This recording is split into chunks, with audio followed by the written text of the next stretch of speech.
Hello, hello. Road to 50 million. Today, today's episode or chapter, been thinking a lot about the phrase grab the pen. Now, I don't know about you, but if you've done a lot of reading or study or personal work in personal development and in producing things for creatives and stuff, then you know Stephen Pressfield and his books, The War of Art and Do the Work and Turning Pro and The Artist's Journey and, some others.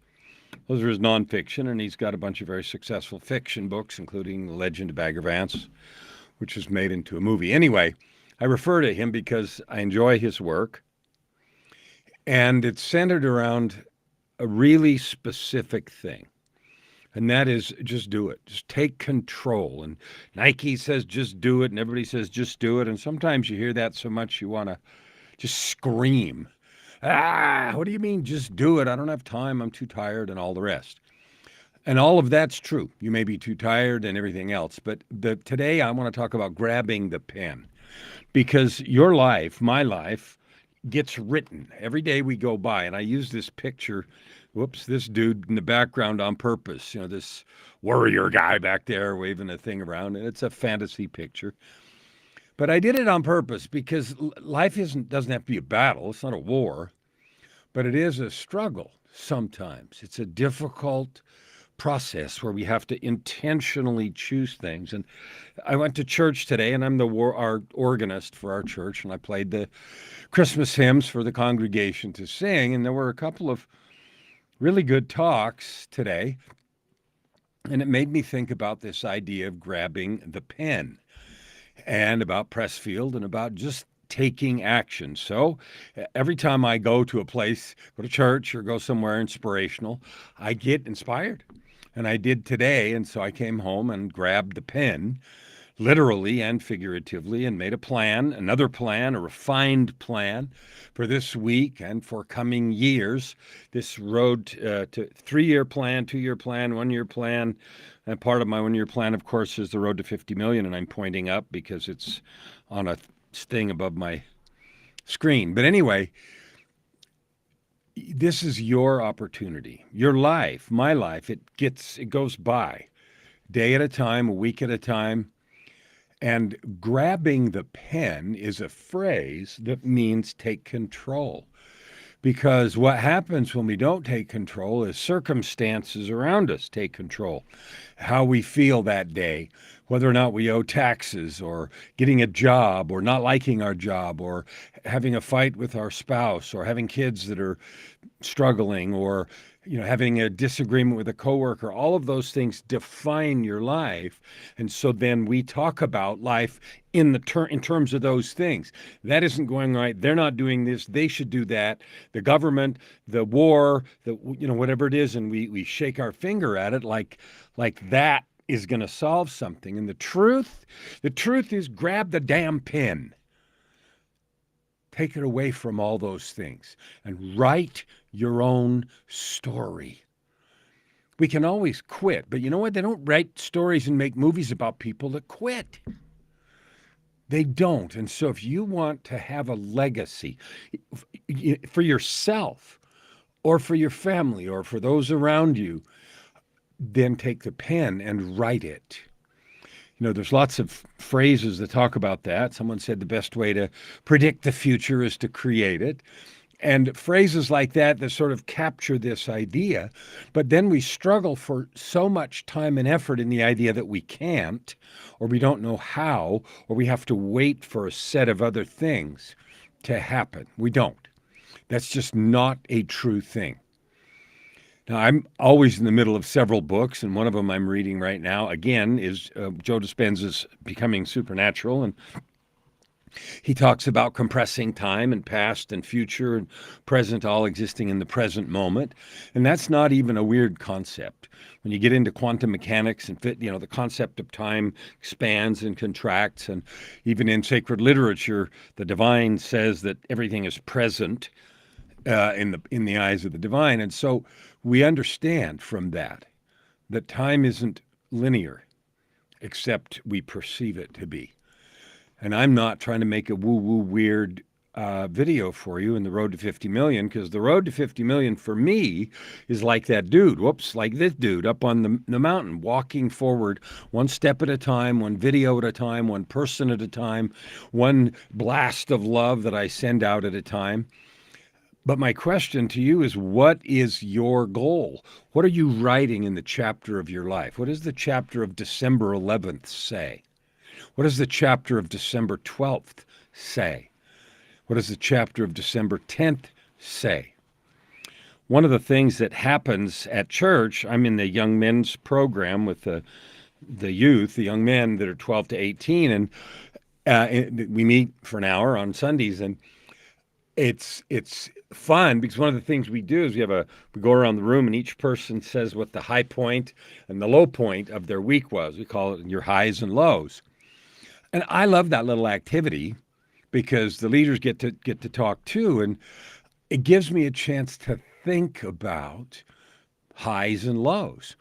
And I'm really hard pressed to really have any lows. So the things I said today were, my high points were fun. Yesterday was my birthday. I turned 67.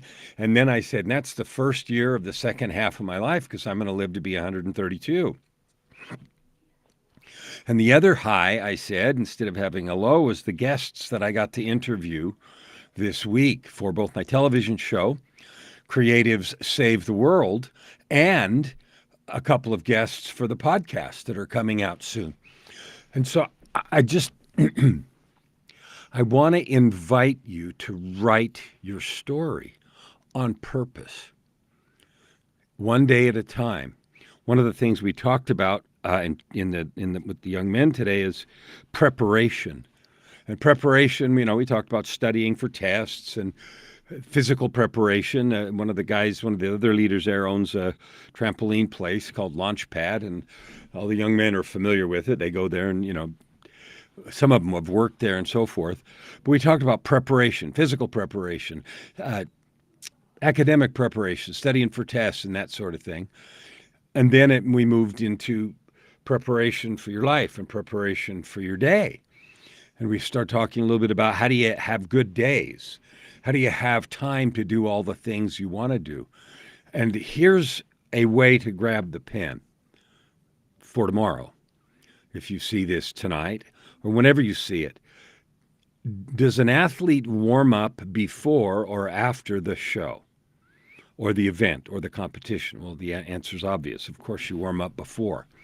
The purpose of warming up is to get ready, to get the muscles limber and stretched and get the blood flowing and, the oxygen going and the circulatory system happening and all that stuff in top shape so you can peak in the performance of whatever it is.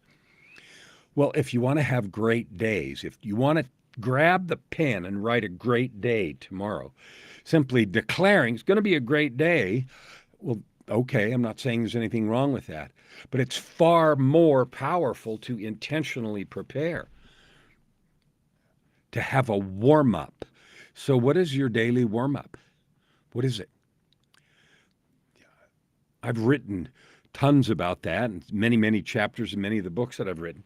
But I just would suggest to you that creating a warm-up is a powerful way to grab the pen and write a great chapter every day so that those things aren't haphazard. It's learning like an athlete learns, or a musician or a vocalist. Warm up. So warm up for your day. I have a routine. I use the acronym SPEM, spiritual, physical, emotional, mental. I have a 4-part warm-up that I do every morning to warm up for the day. Why would I do that? Because then I have great performances during the day.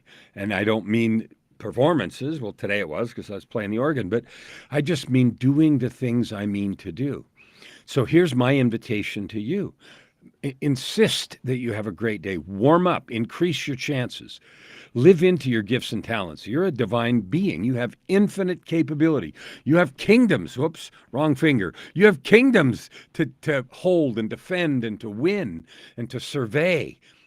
You have work, joy, play, fun. I have a client who, instead of calling things workshops, he calls them play shops. But they're all aimed at the same thing. Releasing the fear, releasing the doubt, releasing the overwhelm, eliminating stuff you don't really need to do, and instead filling your day with the best things. Like there's way too many good things that we could do. Well, then weed them out. Do just the best ones. Write the story from your heart. Write it for real. We get one chance to go through and write the story of our lives. We really do. And so take it. Take it.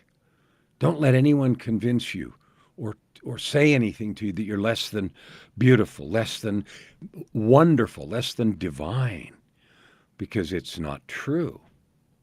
You are divine. You have gifts and talents. My mission is to help you discover those talents. That's what my 50 million is about. And I say this in every episode, so I'll say it now. I invite you to discover and serve with your gifts. If you don't know what they are, figure it out. What do you like to do? What are you good at? What lights up your heart? How do you serve? We're built as humans, divinely created humans, to love and serve each other. That's how we're built. So I have 3 invitations for you.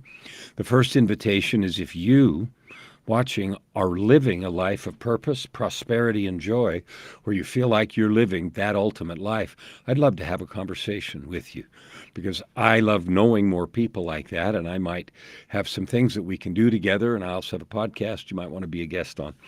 Or not, but I just love to know you. The second invitation is this. If you're a person like most that I meet who either you're not living the ultimate life, you're not happy, or you're a little happy, you could be a lot happier, let's talk. Because my commitment this year is to help 50 million people discover, develop, and to serve with their gifts and create that life of purpose, prosperity, and joy. And I'm going to reach it, and I'd like to help. The third invitation is maybe you can help me. If you've got a way to help me reach my goals, maybe there's something we can do together that's powerful and good. Regardless, you are powerful, you are capable, I love you, even if I don't know you, because I know you're divine and you're a beautiful person. Thank you for being with me on my journey, my road to 50 million. We'll see you tomorrow.